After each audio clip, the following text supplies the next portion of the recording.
करेंगे तब तक जैविक खेती और ऑर्गेनिक खेती को हम सक्सेस नहीं कर पाएंगे जी। गाय के दूध में जो ऐसे तत्व आ रहे हैं जो केमिकल से युक्त हैं, उन्हें कैसा चारा उन्हें खिलाया, गाय को खिलाया जाए कि उसका दूध वाकई वैसा ही पौष्टिक बने जैसी एक गाय के बारे में कहा जाता है? सुनील जी, क्या है, गाय का लास्ट अपना चारा कहाँ से आ रहा है? हमारे खेत से। खेत में हम जिस दिन फर्टिलाइजेशन और वो बंद कर देंगे उस दिन गाय के दूध में वो केमिकल कंटेंट नहीं आएंगे जी। चारा अपना जितना हो उसके गाय को शुद्ध। जब मैं बोलना चाहूंगा एक बार, और 2 बज चुके हैं और हमारा आधा सफर पूरा हो चुका है। 12 घंटे का अखंड इस समय तक पूरा हो चुका है। आधा माइलस्टोन हम तय कर चुके हैं। अपडेट इंडिया की टीम जो कि पूरी तरह से इस समय पर ऑफिस में और पूरी मुस्तैदी के साथ डटी हुई है, पूरे हौसले के साथ, पूरे जोश के साथ, पूरे जुनून के साथ भी इस समय तक 12 घंटे का सफर हम पूरा किए हैं और अब सिर्फ 12 घंटे और बचे हैं जो कि हमें पूरा सफर करना है। मैं धन्यवाद चाहूंगा उन सभी लाइक करताओं का, उन सभी शेयर करताओं का, उन सभी व्यूअर्स जो इस समय तक हमारे साथ लगातार बने हुए हैं, उन सभी मेहमानों का जो कि जितनी दूर दूर से चलकर अपडेट इंडिया के ऑफिस तक पहुंचे हैं, उन सभी का जो कि वीडियो कॉल पे हमारे साथ जुड़े और हमें उत्साहवर्धन किया, हमें अप्रिशिएट किया और हमें लगातार हमारा हौसला बढ़ाया था। जी हां, ये जो कार्यक्रम है अखंड संवाद, वो अपना आधा सफर कर चुका है, सिर्फ आधा सफर और बाकी है। और जी हां, पिक्चर अभी भी, बहुत सारे एक्सपर्ट्स अभी बाकी हैं, बहुत सारी बातों पे चर्चा करनी अभी बाकी, क्योंकि अखंड संवाद अभी बाकी है। जी अजीत जी। दूसरा, हमारे दिमाग में एक चीज भर दिया आज जी, किसान का कोई भी बच्चा खुद किसान नहीं बनाना चाहता। मेरा बच्चा किसानी खेलेगा जी, नहीं बाजार से ले आएगा, बाजार से क्या लाएगा क्या खाएगा ये आने वाले समय तय करेगा जी। लेकिन अगर हम अपने बच्चे को अपनी मेन रीड जो हमारी खेती है उससे अलग कर दिया तो बचेगा क्या आपके पास जी? बाजार पे डिपेंड हो गए, बाजार से जो मिलेगा वो खाइए, दूध है वो पैकेटों में मिलेगा। हम वो लास्ट पीढ़ी है जिसने पानी को तालाबों में भी देखा है, झरनों में बहते हुए भी देखा है, बोतल में भी देखा है, ट्यूबवेल में भी देखा है। आज उस पानी को खत्म होते हुए भी हम देख रहे हैं जी, बड़ी और अब छोटी बोतल में भी देखा है। हाँ, और आने वाले टाइम में हम ये पानी के लिए त्राई करते हुए देख रहे हैं, क्योंकि पानी है कहाँ, राजस्थान तो वैसे ही ड्रैगन में आया। बिल्कुल, इसलिए पानी को भी बचाना पड़ेगा। पानी को बचाने के लिए एडवांस टेक्नोलॉजी भी अडॉप्ट करनी पड़ेगी। एडवांस टेक्नोलॉजी पे करेंगे तो हम खेती पे आधारित, क्योंकि किसान के पास आजीविका का और तो कोई साधन होता नहीं है, वो खेती पे निर्भर होता है। अगर खेती वो करेगा नहीं तो वो जीवित कैसे रहेगा और परिवार कैसे चलाएगा? एक आज किसान का बड़ा खेती नहीं करेगा लेकिन प्राइवेट जॉब कर लेगा 10,000 की। अगर वो जितना प्राइवेट जॉब में टाइम देता है उतना वो अपनी अगर 2 एकड़ खेती को देगा ना, उसका 10% टाइम भी, तो उससे 10 टाइम ज्यादा वो वहां घर पे कमा सकता है, घर पे शुद्ध खाता है, घर वालों के बीच में रह सकता है जी, रह सकता है। और बिल्कुल जी, बहुत बहुत धन्यवाद। आप हमारे साथ लगातार बने रहे, सुबह 12 बजे लेकर अभी 2 बजे तक बने रहे और आगे भी 2 बजे तक मैं आपसे आग्रह करूंगा। आपको देख जो उत्साहवर्धन मिलता है, आपको देखकर मुझे वाकई में मैं खुद अपने आप को अजीत मतलब जिसे किसी ने जीता ना हो वो मैं समझता हूं। इसलिए आपसे निवेदन है आप हमारे साथ अगले 2 बजे तक भी रुके रहें, जिससे कि इस कार्यक्रम को सफल बना पाए, इस अखंड संवाद को सफल बना पाए। बहुत बहुत धन्यवाद। हमारे किसानों को मैं चाहूंगा एक संदेश आप देकर जाएं। किसान भाइयों, जैविक खेती कोई बड़ा होगा नहीं है जी। हमारे बुजुर्गों की आज नहीं 25 साल पहले बुजुर्गों के पास बैठिए, वो जैविक खेती करते थे। जिनको हम आज अनपढ़ कह रहे हैं ना, वो एक पढ़े लिखे थे। आज हम पढ़े लिखे भी अनपढ़ है। इसलिए शिक्षा हो तब सीखो, लेकिन बुजुर्गों के पास सीखो, उनका अनुभव काम में लो और जानो कि वो कैसे खेती करते थे।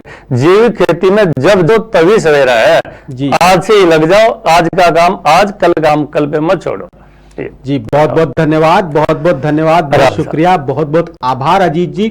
आप हमारे साथ बने रहे, आप हमारे साथ इतनी देर तक रुके हुए हैं और आपने बहुत अच्छी अच्छी बातें हमें बताई। एक खुराफाती किसान के रूप में आपका हमारे इस कार्यक्रम में स्वागत है। एक खुराफाती किसान के रूप में आप इसी प्रकार खुराफात करते रहें, जुगाड़ करते रहें, आविष्कार करें, किसानों की मदद करते रहें। जी हाँ, अखंड संवाद अपना आधा माइल पूरा कर चुका है, आधी यात्रा पूरी कर चुका है। अब सिर्फ आधी यात्रा और बची हुई है, सिर्फ 12 घंटे और बचे हुए हैं और उस 12 घंटे में भी कुछ मिनट खत्म हो चुके हैं। हम बहुत जल्द, जी हाँ, बहुत जल्द हम अपने मंजिल तक पहुंचेंगे। उसी मंजिल तक, जिस मंजिल की शुरुआत में हमने 12 घंटे पहले इस सफर की शुरुआत की थी, इसी सफर पर हम पहुंचेंगे। और अब सबसे खास बात ये, अपडेट इंडिया की पूरी टीम पूरी मुस्ती के साथ में अपने ऑफिस में जमी हुई है और हर व्यक्ति अपने काम में लगा हुआ है। उसी के कारण आप उस टीम के कारण ही इस समय पर स्क्रीन पर इस कार्यक्रम का टेलीकास्ट देख पा रहे हैं। इस समय जो आपके सामने नजर आ रहा है जी, इस कार्यक्रम में जो आप इस समय देख रहे हैं वो आप उस टीम के कारण देख रहे हैं। और ये आज की मेहनत नहीं है, ये पिछले 7 दिन से लगातार रात को रुक रुक कर जो इन लोगों ने किया है, जो इन लोगों ने लिस्ट तैयार की, जो इन लोगों ने कंटेंट तैयार किया, ये उस लिस्ट की करामात है, ये उस कार्यक्रम की करामात इस समय पर बने हुए हैं लगातार आपके साथ। जी हाँ, संवाद लगातार इसी प्रकार जारी रहेगा आपके साथ मुलाकातों का जारी रहेगा, आपके साथ बातों का दौर जारी रहेगा, आपके साथ अखंड संवाद का दौर जारी रहेगा। हम इसी प्रकार आपके साथ बने रहेंगे।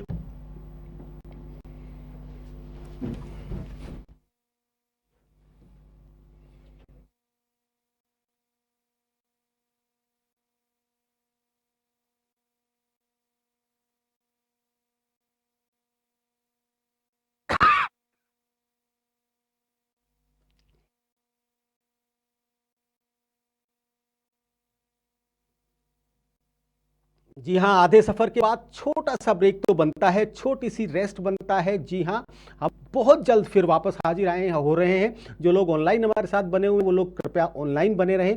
मैं यूं गया और यूं आया, क्योंकि पिक्चर अभी बाकी है, बहुत सारे गेस्ट अभी बाकी हैं, बहुत सारे एक्सपर्ट्स अभी बाकी हैं, बहुत सारी बातें अभी बाकी हैं, बहुत सारे विचार अभी बाकी हैं, बहुत सारी मुलाकातें अभी बाकी है। जी हाँ, अखंड सब में आप ठीक इसी प्रकार हमारे साथ बने रहिए। आपके भोजन की थाली में जहर है, ये जहर आपको अंदर से बीमार कर रहा है, आने वाली पीढ़ी को विकलांग कर रहा है। खेती में होते रसायनों के अंधाधुंध प्रयोग ने आपकी थाली को यमदूत बना दिया है। आइए इन रसायनों के खिलाफ एक युद्ध का आगाज करें। आइए प्राकृतिक खेती की बुलंद आवाज करें। प्राकृतिक खेती को समर्पित देश का पहला सबसे बड़ा अखंड संवाद, देश के स्वास्थ्य के लिए, आने वाली पीढ़ी की सुरक्षा के लिए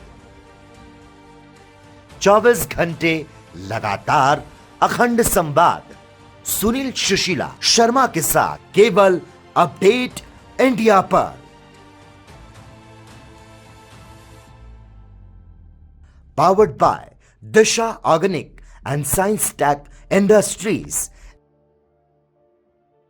in association with भारतीय जैविक किसान उत्पादक संघ और अखिल भारतीय गौशाला सहयोग परिषद।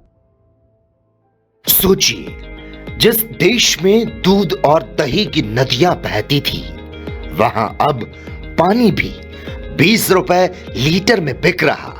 जिस देश में नदियों को पूजा जाता है, माता का दर्जा दिया जाता है, उसी देश में अब नदियां लुप्त होती जा रही, सूखती जा रही, या वो इतनी गंदी होती जा रही कि उनका पानी पीने योग्य नहीं रहा।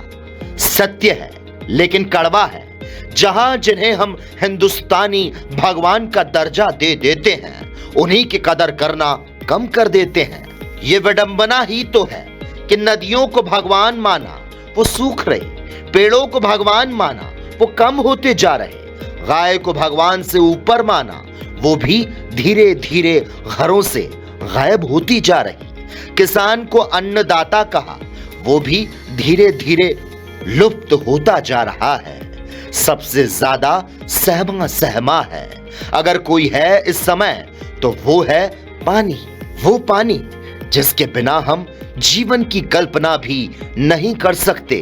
वही पानी आज डरा है, गुस्सा है इस समय पानी, क्योंकि वो निरंतर कम होता जा रहा, धरती से लुप्त होता जा रहा है, गहरा और गहरा होता जा रहा है। और एक दिन जब हम इस पानी से ऐसे हाथ धो बैठेंगे कि हाथ धोने को भी पानी नहीं बचेगा, उस दिन हमसे सबसे पहले धरती पूछेगी कि तब कहां थे तुम जब नदी रो रही थी, तब कहां थे तुम जब झीलें तड़प रही थी, तब कहां थे तुम उस समय जब झरनों की शक्ति धीरे धीरे क्षीण होती जा रही थी, फिर भी वो बहते रहने का पूरा प्रयास कर रहे थे। क्यों तुमने ध्यान नहीं दिया जब बादलों ने घुमड़ना कम कर दिया था? उस समय हमारे पास न इन सवालों के जवाब होंगे और ना ही इस धरती के जीव इन सवालों का जवाब देने के लिए जिंदा रह पाएंगे, क्योंकि पानी को बनाया नहीं जा सकता, इसे सिर्फ बचाया जा सकता है। आइए इस अपनी आने वाली पीढ़ियों के लिए पानी बचाएं। शायद इससे खूबसूरत उपहार उनके लिए और कुछ भी हो नहीं सकता। हर निवाले में जहर, हर फल में रसायन, दूध के हर घूंट में मिलावट और घर घर में बीमारियों का कहर। आइए इस धरती माता को रसायन मुक्त बनाने के लिए लड़ें, अपनी पीढ़ियों को एक पोषण युक्त भोजन देने के लिए आगे बढ़ें। आइए प्राकृतिक खेती पर बात करें, एक अखंड संवाद करें, थाली में बढ़ते जहर को रोकने के लिए। अखंड संवाद सुनील सुशीला शर्मा के साथ, powered by Disha organic and science tech industries in association with Bharatiya Jaivik किसान उत्पादक संघ और अखिल भारतीय गौशाला सहयोग परिषद। रसायन कई तरह से मानव स्वास्थ्य और पर्यावरण को नुकसान पहुंचा सकते हैं। रासायनिक प्रदूषण से खाद्य श्रृंखला दूषित हो सकती है और इससे लोगों को बीमारियां हो सकती है। रासायनिक दुर्घटनाओं में भी लोगों को कई तरह की समस्याएं हो सकती हैं। रसायनों के कुछ दुष्प्रभाव। रासायनिक उर्वरकों के इस्तेमाल से भूमिगत जल और नदियों के पानी में नाइट्रेट का स्तर बढ़ता है। कीटनाशकों के इस्तेमाल से ल्यूकेमिया, लिम्फोमा के और कई तरह के कैंसर हो सकते हैं। रासायनिक प्रदूषण से खाद्य श्रृंखला दूषित हो सकती है। रासायनिक प्रदूषण से मानव आंत माइक्रोबायोम पर असर पड़ सकता है। रासायनिक प्रदूषण से प्रजनन क्षमता प्रभावित हो सकती है। रासायनिक प्रदूषण से तंत्रिका संबंधी विकार हो सकते हैं। रासायनिक प्रदूषण से पुरानी बीमारियां हो सकती हैं। रासायनिक दुर्घटनाओं में आंखों में जलन, सांस लेने में दिक्कत और त्वचा में जलन जैसी समस्याएं हो सकती है। आइए इस रसायन से मुक्ति पाने के प्रयास करें। आपका भोजन ही आपका दुश्मन बन गया है। चमकीले फल और सब्जियां आपकी सेहत से खिलवाड़ कर रही है। आपका हर निवाला जहर की पुड़िया बन चुका है। आइए इस जहर से मुक्ति पाने के लिए युद्ध की शुरुआत करें। आने वाली पीढ़ियों के लिए एक रसायन मुक्त वातावरण का निर्माण करें। देश भर के किसानों, बुद्धिजीवियों और विशेषज्ञों से अखंड संवाद करें। देश का सबसे बड़ा राउंड द क्लॉक शो, अखंड संवाद सुनील सुशीला शर्मा के साथ, powered by Disha organic techno industries in association with Bharatiya Jaivik किसान उत्पादक संघ और अखिल भारतीय गौशाला सहयोग परिषद। केवल अपडेट इंडिया पर। हमारे देश का किसान जो हमेशा से एक अनसंग हीरो रहा है, क्योंकि रात के अंधेरों में की गई उसकी मेहनत शहर के चकाचौंध भरी दुनिया को नजर नहीं आती। और किसान जब उस रोशनी से भरे शहर की तरफ देखने की कोशिश करता है तो उसकी आंखें उस तेज रोशनी से चुंधिया जाती हैं। ऐसे में अपनी मेहनत से अपने खेतों की क्यारियों को लेबोरेटरी बनाकर किए गए किसानों के इनोवेशन खेतों में समाप्त हो जाते हैं। इन खेतों के वैज्ञानिकों को सेलिब्रिटी बनाने के उद्देश्य से सिटी बैंक और फोर्स मोटर्स जैसी कंपनियों में राजस्थान हेड के पद पर कार्य करने वाले सुनील सुशीला शर्मा ने अपनी कॉरपोरेट सेक्टर, मोटे पैकेज वाली नौकरी छोड़कर मीडिया में प्रवेश किया और शुरू किया राम राम सा नाम का एक ऐसा कार्यक्रम जिसका हीरो बना किसान। अपने इस कार्यक्रम की शुरुआत किसान के नाम पर लिखी शायरियों से शुरू करने वाले सुनील सुशीला शर्मा का एकमात्र उद्देश्य रहा किसान को सेलिब्रिटी बनाना, उनके इनोवेशन को दुनिया के सामने लाना और प्राकृतिक खेती के लिए लोगों को जागरूक करना। और देखते ही देखते किसानों का यह कार्यक्रम किसान वर्ग में लोकप्रिय होता चला गया। राम राम सा के 150 एपिसोड पूरे होने पर इसी कार्यक्रम के बैनर तले भूमि पुत्र अवार्ड्स नाम का एक सम्मान समारोह आयोजित किया गया, जिसमें किसानों को फिल्म फेयर अवार्ड्स की तरह सम्मानित किया गया। एक सेलिब्रिटी की तरह उन्हें मंच पर बुलाया गया।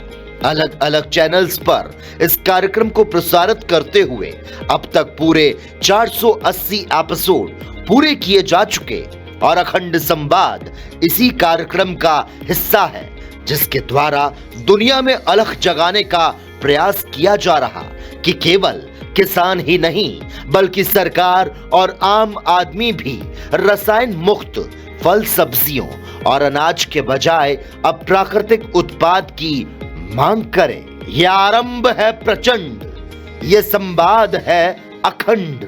आइए प्रकृति पर ध्यान दें,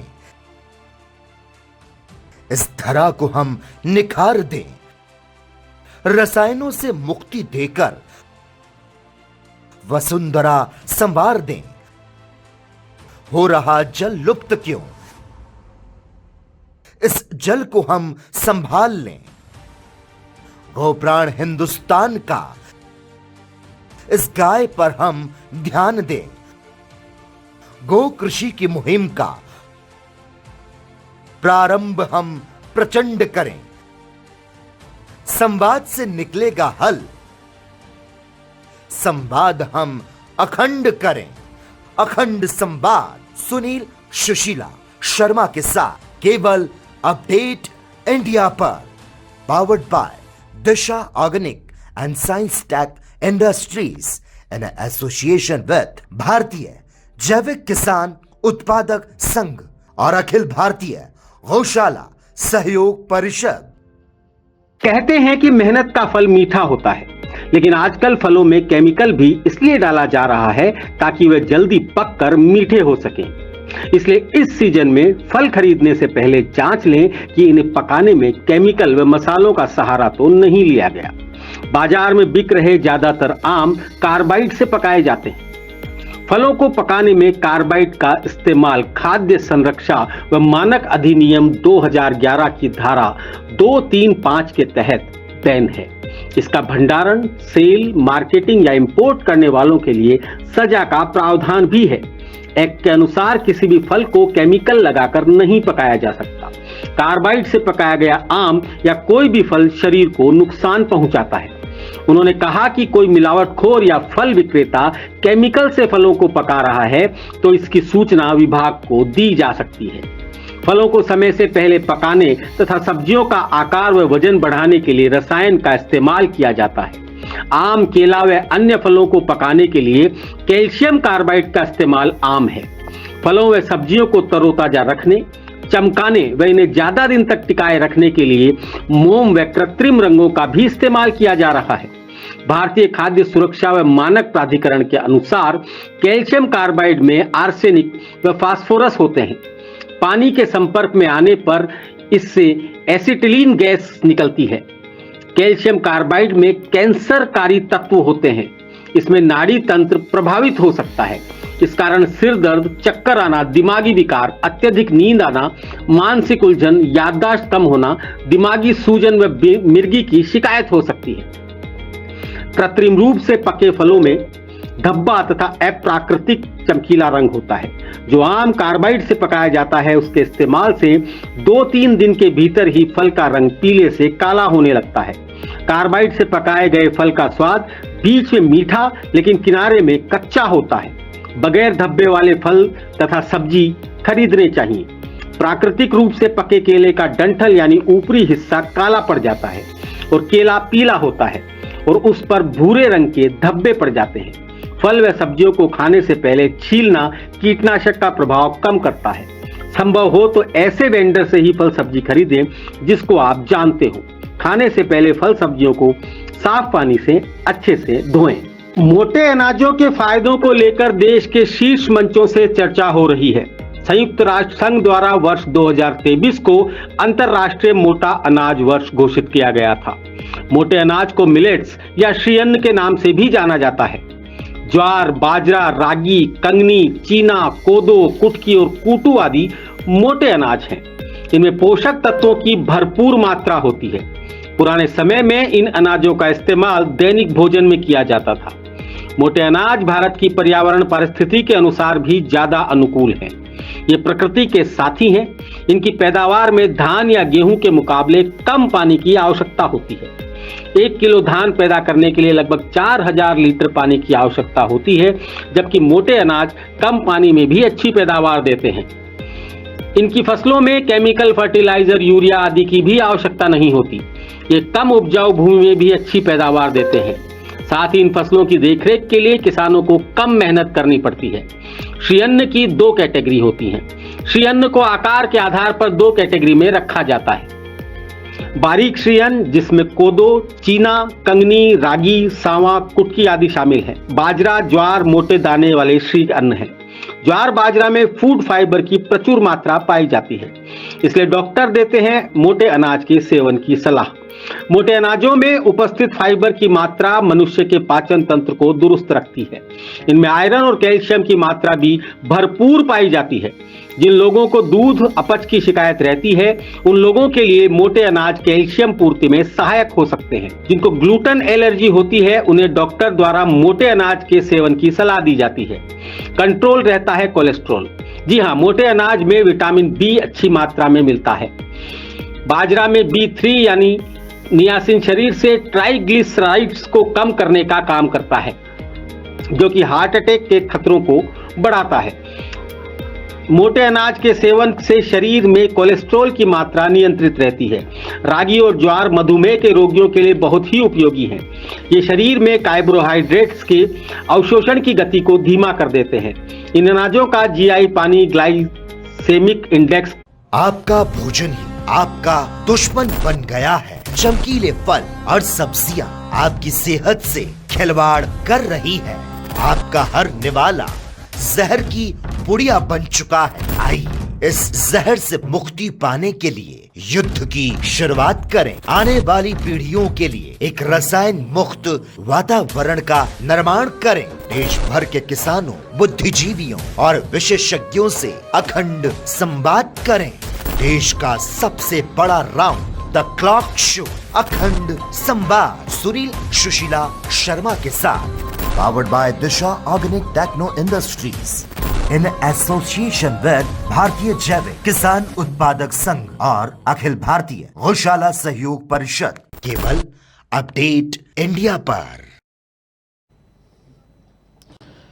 नमस्कार। जी हाँ, अखंड संवाद, एक ऐसा अखंड संवाद जिसमें हम लगातार आपके साथ हैं, आपके साथ बात कर रहे हैं किसान मुद्दों पर, बात कर रहे हैं प्रकृति पर, बात कर रहे हैं शुद्ध पर्यावरण, बात कर रहे हैं देशी खेती पर, बात कर रहे हैं देशी गाय पर, बात कर रहे हैं देशी बीजों पर। वो इसलिए बात कर रहे हैं क्योंकि ये देशी चीज़ें हमारी इस जिंदगी को सुलभ कर देंगी अगर हम पूरी तरीके से इनसे आधारित खेती करने लगे। अगर हम गो कृषि को अपना लें, अगर हम प्राकृतिक खेती को अपना लें, अगर हम जैविक खेती को अपना लें, तो निश्चित तौर पर जिस तरह की बीमारियां इस समय फैल रही हैं, इस समय पूरे दुनिया में फैल रही, हिंदुस्तान में फैल रही हैं, उन बीमारियों पर हम अंकुश लगा सकते हैं। और इसमें सबसे अहम रोल है उन चीज़ों का, वो है पेस्टिसाइड। अगर उन पेस्टिसाइड्स पर हम कंट्रोल कर लें तो हम वाकई में बहुत कुछ हासिल कर सकते हैं।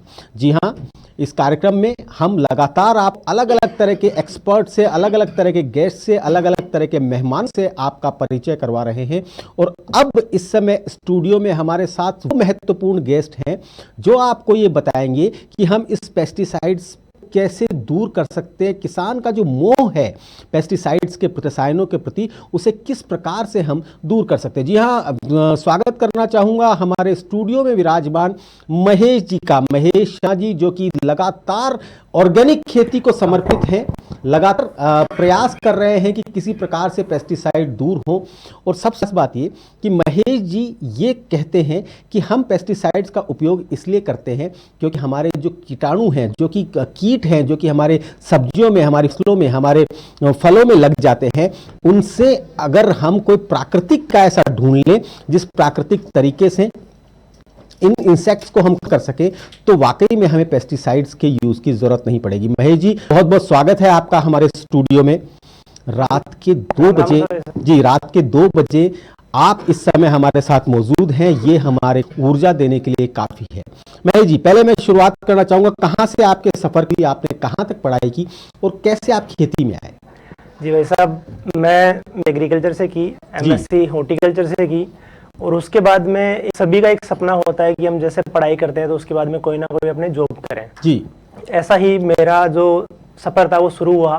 घर वालों का ये था कि मैं एक जॉब करूं बढ़िया तरीके से किसी कंपनी में, या गवर्नमेंट जॉब की तैयारी करूं मैं। जी, लेकिन चीज मेरे मन में शुरू से ये था कि हम जब एग्रीकल्चर से हमने पढ़ाई की है, जो जॉब करेंगे, जॉब तो हर कोई कर रहा है, लेकिन हमने जब पढ़ाई की है तो इसका लाभ सभी को मिलना चाहिए और कुछ अलग हमें करना चाहिए।